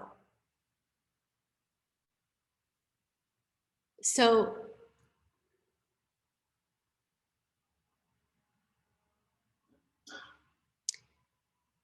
each moment of mind that I have has some nature in it, which you can't sort of break down any further. So one of the classical meditations on emptiness that I've learned, and there might be something deeper here which I haven't yet grasped, so I apologize. But one of the emptiness meditations that I've learned and that I've utilized is that, you have to look at the parts of something. Like when I say, where is Where is my anger? Well, it was that angry thought that you just had, Rachel. It was that angry thought that you just had. And I'm like, okay, it was the angry thought. That was my anger. So where was the angriness in the angry thought? Was it at the beginning of the angry thought, or was it at the end of the angry thought? It was at the middle of the angry thought. It was in the middle of the angry thought when my mind did this thing, and then I called it anger. No, wait, it wasn't the moment the mind did that thing. It was the moment I called it anger. Okay, well, what moment did I call it anger? Was it the beginning of the moment that I called it anger, or the end of the moment that I called it anger? How do I know that I called it anger? Where did called it anger come from in my mind? Which part of the thought? And when you start to kind of, I don't know if this is landing for you, but when you start to sort of look at and dissect, how did I know that the thought was angry? How did I know that my mind was really thinking that, or really having that emotion? Once you start to investigate the parts of the thought, it begins to melt the label. It begins to melt the label. And so someone who doesn't relate with that, they'll say, you had an angry thought, and that was an angry thought, and that's it. It was a self-existently angry thought. Everyone who has that type of thought is angry. Okay, that's all I'll say on that for now. But what I can do is I can look into it again and see if I have any additional notes on that. We can revisit it on Thursday. Thank you. Mm-hmm. Okay.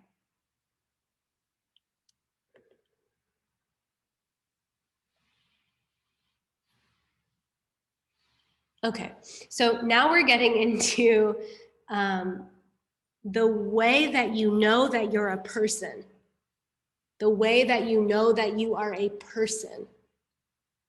And if you've studied this course before, I can't remember which course it was, but I'll always remember that I answered this question right one time, which is that there's physical things and there's mental things. And then there are things called active things, which are neither physical nor mental.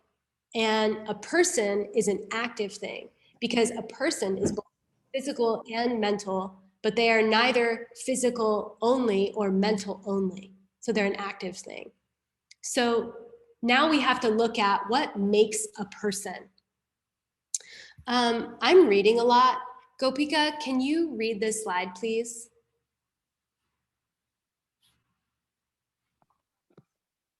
Sure. The sum of our parts. No Buddhist school agrees that there is a person which is distinct from the physical and mental parts of a person. The middle way says that we are neither any single one of our parts nor the whole of the parts. Okay, so this is where we're really getting into an analysis of how I appear and is it self-existent or am I empty of a nature? So the middle way, which is the school that we're studying in, this is the state of mind that we're trying to habituate. We're trying to see the world this way. And we're saying, we are neither any single one of our parts, meaning I am not my finger, I am not my brain, I am not my heart only, nor am I the sum of my parts. That the thing I call Rachel does not equal every single part of my body and part of my mind. And we'll get into it, but just know that that's the answer to question number 8. So now we sort of investigate it. Let me look at my whole self, my entire self, all of my parts added up together, my whole self. Is person here? Is Rachel here? This used to throw me way out, okay? And I'll just tell you what works for me.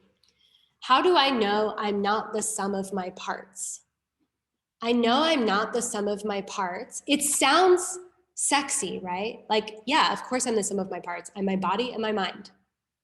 That sounds right, right? If you're like me, you think that this sounds correct. But the easy way to disprove that, which we'll get more into in later classes, is if I remove my finger, then I would have to disappear. If it's true that I'm the sum of my parts, if I lost a finger or cut my hair off or cut my legs off, then I wouldn't be me anymore.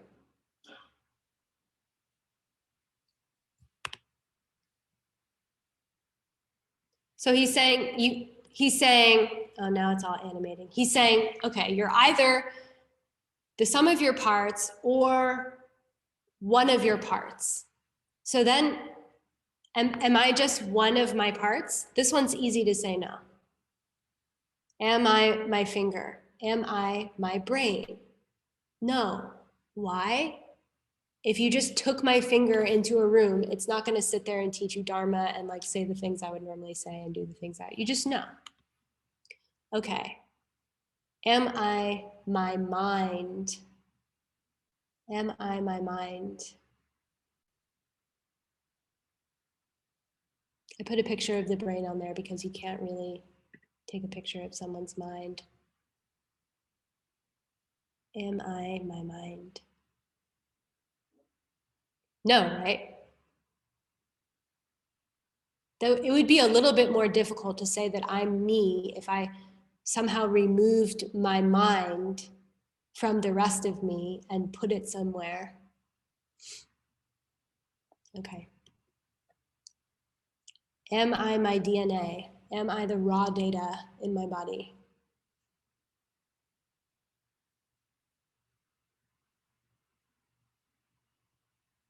No, right? I mean, you know, DNA is important in everything, but if someone extracted my DNA, would that be me? No. So he's going through all of these options that I have. And then Claudia, or Claudia, I don't know how you say it. Can you read this one? Sure. The sum of our parts. Neither my teeth nor hair nor nails are me, nor am I the bones or blood, not the snot and not the phlegm, not the lymph or pus, neither is myself, the fat, the particles, nor the lungs or liver me. So that's in Master Shantideva's words. None of these things are me. This is the answer to question 8. Can I ask a question? Yes. Because I think I know the answer to this because this is something that I've struggled with for a while. Mm-hmm. Which is, what? Nothing. Guess it. No, I was making a joke. I said, are you your phlegm? No. Am I my karma? You know, because like we talk so much about how... We'll get to it. Okay. We'll get to it. Are you your karma? That's funny. Let's do this first, then I'll try to get to it, okay? Because it's a good question. Why is it the case that we are not the sum of all of our various parts? Kelly, can you read this one, please? Sure. Why is it the case that we are not the sum of all of our various parts? The total sum of all the parts of a person is not the person until the image of the whole has been imposed upon these parts by the projections forced upon us by our past karma.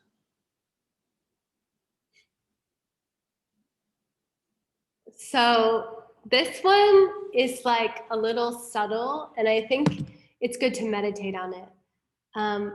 It's a nice meditation to sit and remove all of your parts that you think are you. Like say to yourself, I think I am my body and my mind. And then I go through and kind of remove parts of myself to see if I'm still there. And there always comes a moment where Rachel ceases to exist. There's always like one part of myself that I remove. And even in the mind, the thoughts that are running that I think are so me. Say, I talk about anger a lot, so we can just continue with that. Rachel, the person, has this tendency to have angry thoughts. So that's how I know it's Rachel's mind, you know, because it's angry and it's judgmental and it likes to be intense. That's how I know that it's Rachel's mind. So then how do I know, really? Because there's an intense thought that happens. Is that Rachel? So everyone that has that intense thought is Rachel? The intense thought is Rachel, right? That's what I'm saying. Rachel's an intense person. People have been telling me that since I was 4 years old. So is the intense thought the Rachel thing? That's what makes me me? So then everyone that has that thought is me. No. Everyone who has that thought and then has the thought, I am also Rachel, is me. Oh, so then in order to be Rachel, I have to have a certain frequency of thoughts that say, I am Rachel. So then what about the thoughts that aren't saying, I am Rachel? So then what? Are those also me? Master Shantideva is saying, look, there's all this stuff that happens. Your body, your mind is saying stuff, you have emotions, but it's not until you have the movement of the mind that lassos all of that stuff and says, you're Rachel, that I am that person. It's not until my mind moves and says, that's you, Rachel, that I am Rachel. It's not until our mind moves and says that. It's not just saying it. It's not just hearing it. It's having the karma, which is like more subtle than just hearing a thought. It's having that direct perception, I am that person. And so what does it mean if that's a projection? It's like the indication of me being me is that I have a movement of mind that indicates you are Rachel. Well, if it's just a movement of mind, lassoing my arm and my face and my angry, intense thoughts and my Dharma thoughts and says that's Rachel, then the lasso can change. And that's why he's giving that advice in the previous chapter. You don't have to end at your body. The lasso can expand. You can include your child. Many people automatically do, right? You can include your partner. That lasso. You can include other beings. Okay. We have to move through it, and we have 10 minutes. Okay, it's okay, just a couple more slides. So there's an objection. Someone makes an objection in the context of this teaching, and they say, well, a person must be an unchanging thing then. If it's true that a person is something that begins and ends by the moment, then the person who commits a karma, who does something, is gone by the moment after the deed is done. The person who did the deed, who planted the karmic seed, they only exist for the moment that they do that deed. Then the next moment, when the thing ripens, it's not even the same person. As such, there's no one there to experience the negative karma. If I steal from someone, in the moment that I receive the ripening of stealing karma, which would be like, you know, someone takes something from me, or the government takes a lot of taxes from me, or something like that. The moment that I receive the ripening of that karma, I'm no longer me. That's what they're saying. A person must be unchanging. And then Master Shantideva is like, I object to your objection. And I have 3 ways to object to that objection. First of all, this is a meaningless argument. Buddhists and non-Buddhists both agree that the person who committed the deed is not the same as the person who committed the karmic consequences. He's like, we already know that. I'm not the same as when I was 5 years old. And if we're talking in the context of past and future lives, I'm certainly not the same as who I was 5 lives ago. I don't even know who that person was. He also says, the only other option to what you're saying Mr. Objector, is that the cause and the result would exist simultaneously. And we know that that's not true. It's impossible for there to be a seed and a bloom at the same time. It's impossible. It doesn't make sense.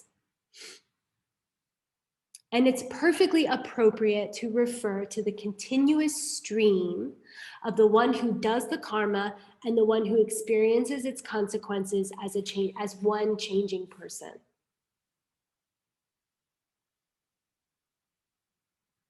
Are you okay? I can't tell from your faces. Okay, we're gonna keep going. Rachel, is it basically saying that the stream of consciousness is the reason for the changing person? I'm not sure what that means. So, like the guy is objecting, saying people must be unchanging if they're experiencing the results that they planted in the past, right? It's not really what he's saying. He's saying because the person is different at the time that they experience the result, that they're therefore this unchanging person that blips in and out of existence. Like you're literally not the same person. You're someone else at the moment that you experience the karma. And Master Sanjay Deva is saying, no, you're the same person, you're just changing. That's all he's saying. And the person has a continuous stream of causes and results, causes and results. What are results? They're causes for the next results, and so on, ad infinitum. And that's the mind stream. That's what the Buddhists call the mind stream. It's just cause and effect occurring over and over again. He's saying, don't worry, it's the same person. They're changing. They're changing. They're not unchanging.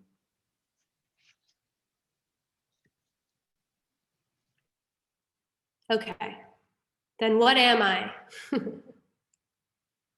This is the answer.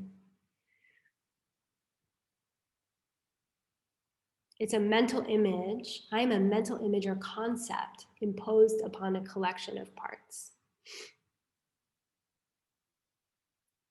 Those parts can change, right? The parts that I call Rachel, sometimes they're different parts. It's different parts from when I was 2 years old. It will be different parts. What is it? Your cells are totally different every 7 years or something? Have you heard that? Like every cell, they all die and then they're replaced, so it's completely different body. I think it's every 7 years or something like that. So you can think of it that way. The projection, the mental image, or dunchi, which we will get to, is a concept imposed upon a collection of parts. That's how I am who I am. And because it's a mental image that collects these parts and tells me who I am, it can change. It's caused, so it can change.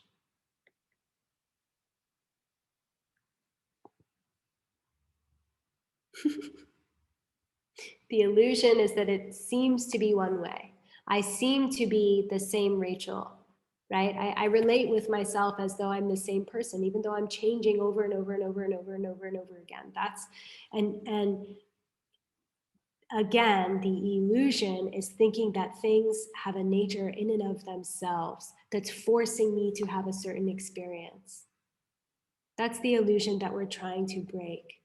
Even though it's true that things appear a certain way and that it is an illusion, it doesn't mean that they don't exist. They still function perfectly well to create an enlightened being. They still function perfectly well to create pain. You know, a lot of people, when they hear this stuff, I know because I have conversations, I'm not assuming.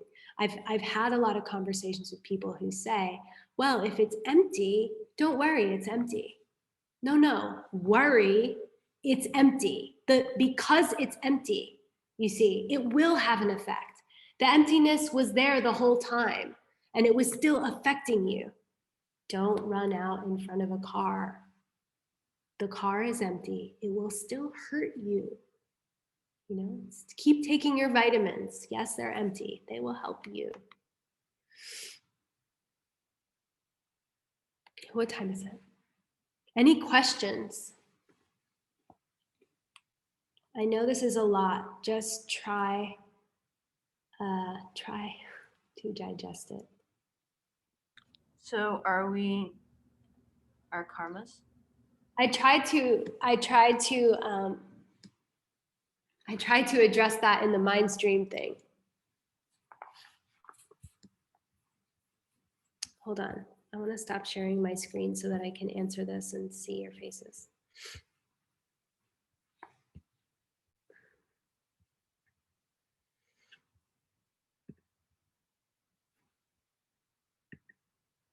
So you're asking if I'm self-existently my karma?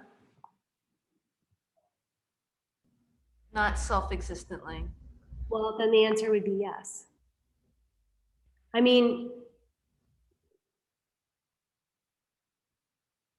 which karma am I?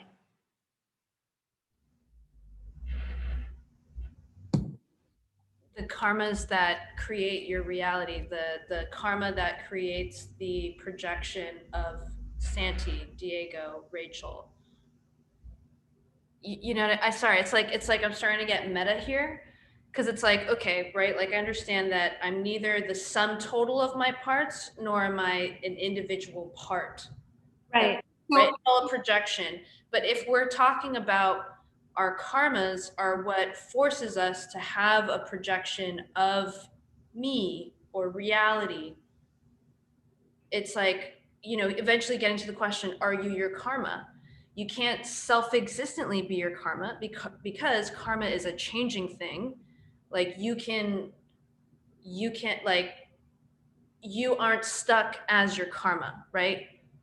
It's, your karma is even empty of a nature. Sorry, I'm really getting meta. Auntie, you're saying a lot of things. Okay. I'm having different responses to each thing that you're saying. So one of the things that I'm hearing is, am I all of my karmas? Right? Am I my karma? Okay. Which karma? Like which karmas? The one that's happening right now, or the one that just happened, or the one that's about to happen? The one that's happening right now, and now, and now, and now, and now, and now, and now. Which one? Which one are you asking about? Are you asking about every experience I've ever had? Every sensation I've ever had? Even the ones I don't remember? Even the ones I'm not putting in the lasso and saying, that is Rachel? Which one is my karma? Are you talking about the past lives? Are you talking about my past 5 lives? You're talking about my past countless lives. Which one is me? Are you talking about only the ones that are ripening now in this moment? Are you talking about the ones that I have that are potential? I think that it's a very complex question. I think that it's worth asking. And I also think the answer is no. But that's just me. I'm not saying that to make you feel bad. I'm just saying I think the answer is no. No, I appreciate it, because I thought I had laid that question to rest, but this class has reignited it for me. Thank you. Am I my karma? It's like saying, am I the sum of my parts, I think. I think it's the same question. I think it's the same question, because you have to say which karmas. I mean, also, if you say you are your karma, how is it that other people experience that karma? That's interesting. You're also their karma. Okay, we're getting too out there. No one wanted to trip LSD tonight, or maybe you did. Hold on, sharing screen. I am not condoning, confirming, or denying. Okay. You can see this screen, but I need to find where I'm at in this presentation. Okay. Now's the wrap-up time. So I know that this is a very different thing than what we've been talking about. We've been talking about very like concrete, compassion-based things. And this wisdom teaching, it's nice to start to think about. Now what we have to think about is, okay, I've heard this thing. I'm not my whole self. I'm not the sum of my parts. I'm not my mind. I'm not my DNA. What the heck am I going to do now? Okay. Master Shantideva's main advice is, if it's true that when we move our mind through all these things, like Santi's doing, am I my karma? Am I all those little parts, movements of the mind? Am I my legs and my arms and my torso and my head? Am I my heart? Am I my mind? When we move our mind through these contemplations, we start to come up empty. When you do it for a certain period of time, it's hard to actually find an answer. You're like, okay, I've been doing this for a while. I'm like digging through, you know, am I my 5-year-old karma? Am I my now karma? And you can't land on something. That's the proof that starts to prove the emptiness. That it, you know, not Master Shantideva. Who's my favorite? Chogyam Trungpa Rinpoche. He says, the bad news is that you're falling. It's like that feeling when you're meditating and you're like, where am I? Am I my parts, or am I my whole? Am I my karma? And he says, good news is no ground. So the thing about emptiness is that we can destroy the misunderstanding that creates our suffering at the root. If we can really, really start to internalize this concept, I am not my body, I am not my mind, I am not the sum of my parts, I'm not my karma, I'm not my shitty deeds, and I'm not my good deeds. I am not any of those things. I am the projection that puts a bunch of stuff together and says, Rachel, you're this. And on some days, Rachel's a good person. Rachel does the right thing.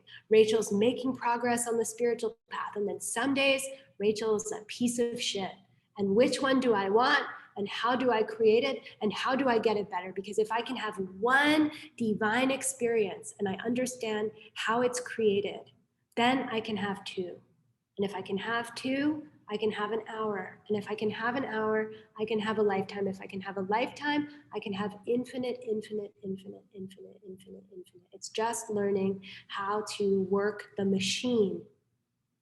And so the point of all of this esoteric, psychedelic, am I my arm, is to destroy our misunderstanding, which causes us harm. The first of the 6 links is that inborn tendency. If I can cut that, then I don't have to suffer anymore. It won't continue forever. Oops. Okay, so those were the 2 main takeaways that I gave you. Sorry about the animations. Not my body, not my mind. The point is to destroy misunderstanding at the root. Buddhism is not feeling okay about being harmed. It's not feeling okay about being harmed or about harming. It is destroying harm where it really comes from, which is never from the person who's harming you, and always from a defective projector. It's always from the root cause, ignorance, at the center of the wheel. Okay, we can talk about that more too. So how do we take this off the cushion? Just try to remember emptiness. Try to have it come into your mind tonight, tomorrow, Thursday before class. Just try to think about it. And we all do it in weird ways. Let's close, and then I can stay for a couple minutes. I can try to answer your questions, okay? Thank you for your patience. Thank you for trying. I know that I know that this isn't easy.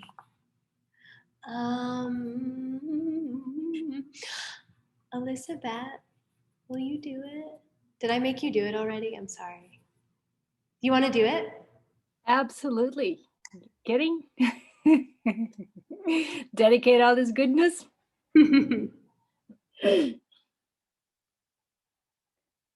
Sashi Puki Joshi Mekto Tram Rira Inshi Ninde Gempati Sange Shingdu Mikte Uagi Rokunanda Shingla Tuparsho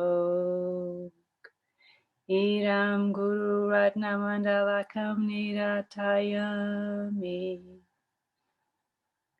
Gewadi Keokum Sunam Yeshe Sokso Shin Sunam Yeshe Lejungwe Dampa Kuni Topar Shok.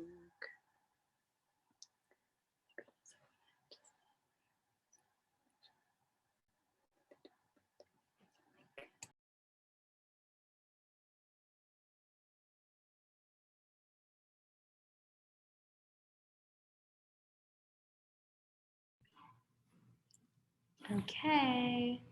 Thank you, everybody. The point of dedication at the end is to protect and recode all of the karmas that we've created in the duration of this teaching. So it's a very holy thing to even try, according to Buddhism, okay, not self-existently, but it's a very holy thing to try to bring your mind to understand this concept. So at the end, when we dedicate, it's actually protecting everything that we did by giving it away, right? Because how do you receive things? You give them. And then the other way that it does an amazing thing is it recodes everything that I've just done. You know, maybe I had some thoughts that were like neutral or boring. And then I look back at the end and I'm like, oh, you just thought about emptiness for a full 2 hours. You did it for the sake of all beings. Rejoice, rejoice, rejoice. Give it away, give it away, give it away, give it away, give it away. And that is a karma that transforms how the past is perceived by you and is recorded by you. So it's a really beautiful practice. Please do stay for the dedication if you can. And if you can't, do it in your own mind when you're done with class. Okay, any questions before we go? I see that there are 91 chats. They're mostly just complimenting your mini bangs. Oh. Rachel, I guess following along with what Santi was saying, I and how you were explaining it, I thought I was with you, but then at the very end, when you mentioned the defective projector, and like that last bullet point on the screen for the review, it brought me back to what Santi was asking, am I my defective projector?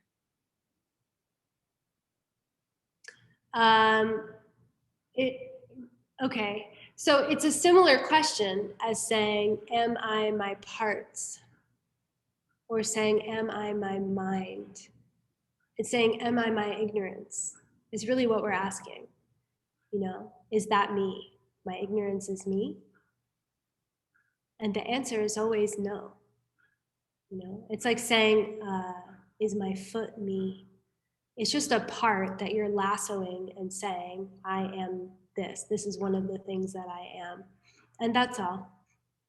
And the more that we think about it and internalize it, in my experience, when my afflictions come up, which they do, I'm not really fazed anymore.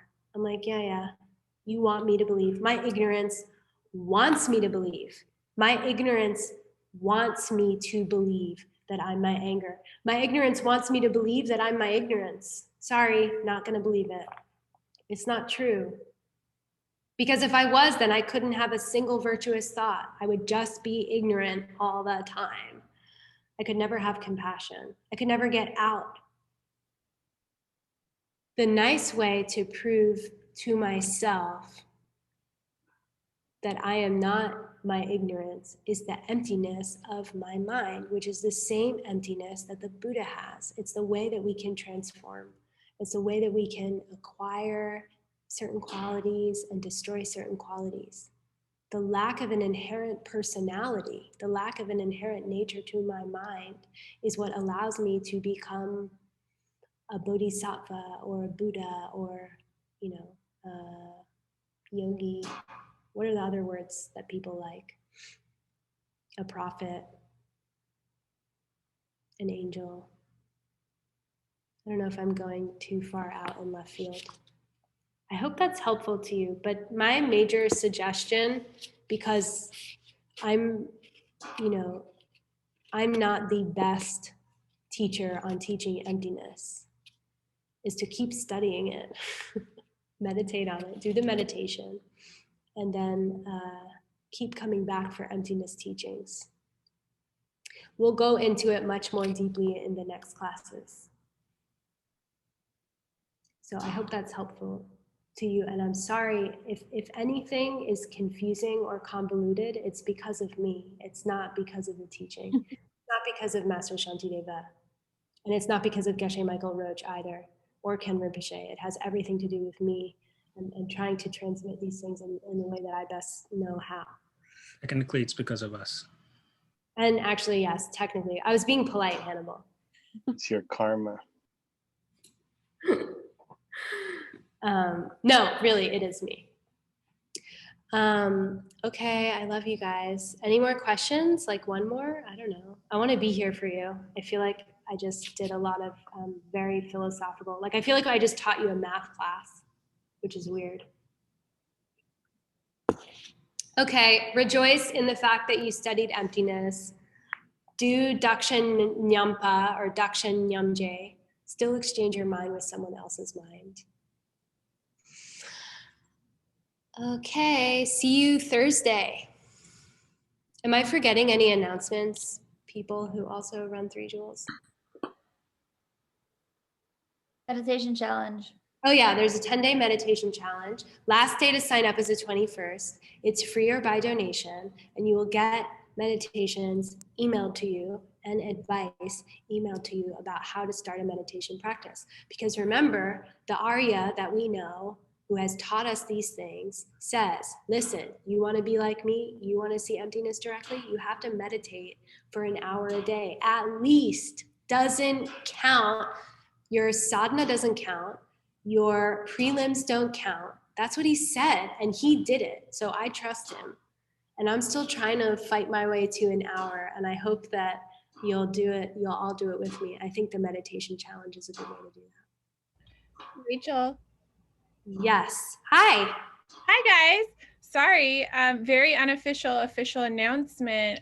We are rebuilding our social media team after the goddess Christina left us for other projects, and we wish her a lot of good. And I hope that if you're interested in being part of the social media team at 3 Jewels, you will email me, or just go on the 3 Jewels website and you can fill out an application there to become a karma yogi. Otherwise, my email is Allison with 2 L's .perry PERRY at 3jewels.org. So thanks. Yeah. Thanks, Allison. I'm gonna CC Allison on my email, and you all can reply to her directly if you'd like to. Okay, let's talk about giving on Thursday. Dedication, giving things away. Thank you, Rachel. Okay, love you. Thank you. Thank you.